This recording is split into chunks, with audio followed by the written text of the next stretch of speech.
Assalamualaikum warahmatullahi taala wabarakatuh dan salam sejahtera. Saya Ibrahim binti Arif, nombor metrik 275992, mewakili ahli kumpulan kami untuk membuat satu pembentangan mengenai tugasan kumpulan, iaitu berkaitan cukai VAT ataupun GST individu yang berlaku di Singapura. Saya Ibrahim binti Arif, nombor metrik 275992. Seterusnya Daud bin Ahmad Fauzi 275972, Muhammad Khairul Anwar bin Borhan 276029, Muhammad Azhar bin Zakaria 276068. Pengenalan.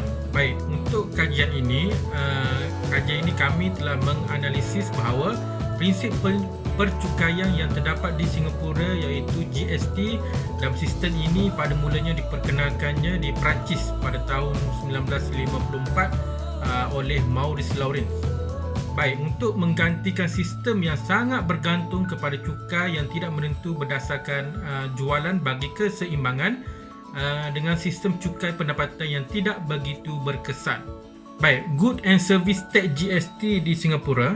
Okey, sistem percukaian GST yang membawa masuk cukai barang dan perkhidmatan ialah cukai yang bersepadu yang dimasukkan ke dalam harga barang dan perkhidmatan atas penggunaan domestik. Baik, untuk sistem cukai GST di Singapura ini diperkenalkan pada tahun 1994, malah kadar paling terendah di dunia.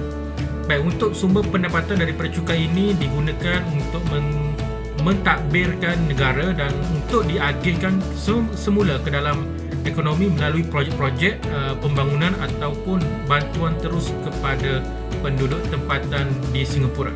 Baik, untuk definisi cukai GST. Cukai barangan dan perkhidmatan GST ialah cukai ke atas penggunaan domestik.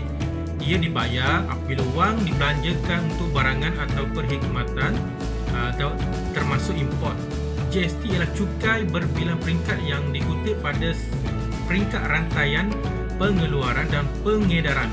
Kutipan cukai ini terdiri daripada dua konsep. Yang pertama, cukai output ialah GST yang dikenakan oleh peniaga berdaftar ke atas pembekalan barangan dan perkhidmatan tempatannya. Dan GST juga dipungut oleh beliau bagi pihak pengawal GST. Kemudian yang kedua, cukai input ialah GST yang telah dibayar oleh peniaga atas pembelian barangan dan perkhidmatan untuk tujuan perniagaannya, dan perniagaan boleh menuntut bayaran balik ke atas cukai input yang dibayar. Baik, tujuan cukai GST kepada Singapura. Baik, ini termasuk pengurangan cukai yang sedia ada seperti kadar pendapatan peribadi tertinggi dan cukai ke atas kenderaan bermotor, peningkatan geran untuk isi rumah yang berpendapatan rendah dan peningkatan subsidi untuk beberapa perkhidmatan awam seperti kesihatan dan pendidikan. Itu adalah tujuan cukai GST kepada rakyat di Singapura. Peranan pelaksanaan cukai GST di Singapura.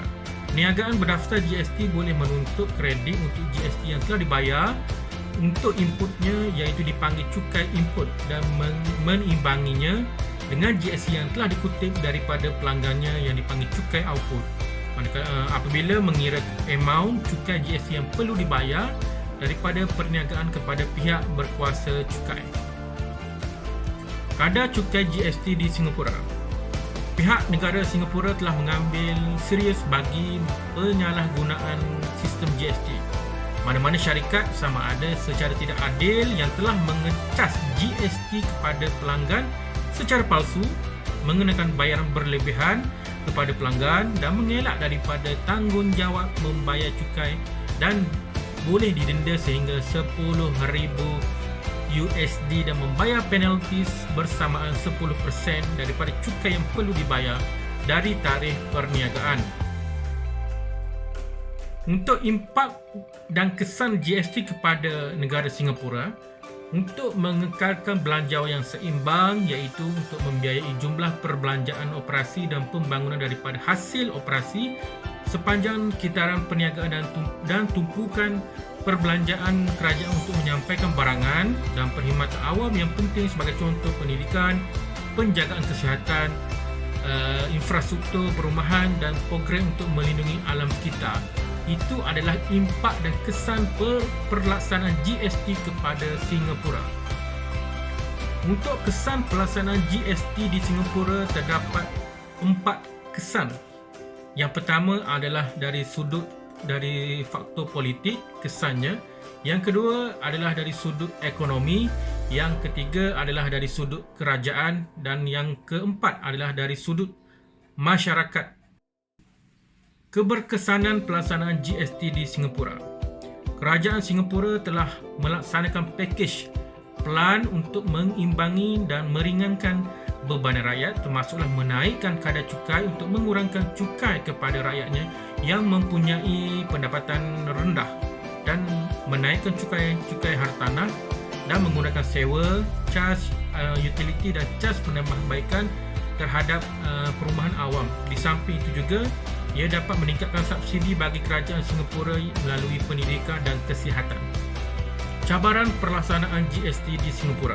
Berikut adalah cabaran apabila pelaksanaan GST dilakukan di Singapura. Yang pertama adalah pihak yang menentang kerajaan turut tidak bersetuju dengan tindakan kerajaan yang menaikkan kadar GST yang dirancang sebelum ini. Dan seterusnya, secara keseluruhannya, cabaran GST di Singapura termasuk kenaikan kadar yang dirancang dan cas balik GST yang dikenakan ke atas barangan import. Baik, secara kesimpulan yang dapat kami nyatakan adalah hasil daripada penulisan ini yang dijalankan ialah ia menunjukkan bahawa sistem cukai amat mempengaruhi keadaan politik, ekonomi dan sosial bagi sesebuah negara, khususnya negara Singapura. Dan sistem cukai adalah begitu penting bagi setiap negara kerana ia merupakan satu instrumen untuk membentuk dan meningkatkan keadaan ekonomi bagi sesebuah negara. Dapat kita lihat bahawa GST telah menjadi penyumbang kepada ekonomi dan pendapatan negara Singapura. Walau bagaimanapun, pelaksanaan GST ini turut menjejaskan dan memberikan kesan terhadap golongan yang berpendapatan rendah disebabkan ciri-ciri yang merupakan cukai regresif dan menunjukkan bahawa tidak semua boleh menerima dasar cukai GST yang dijalankan. Walau bagaimanapun, cukai GST ini masih relevan untuk dilaksanakan di Singapura.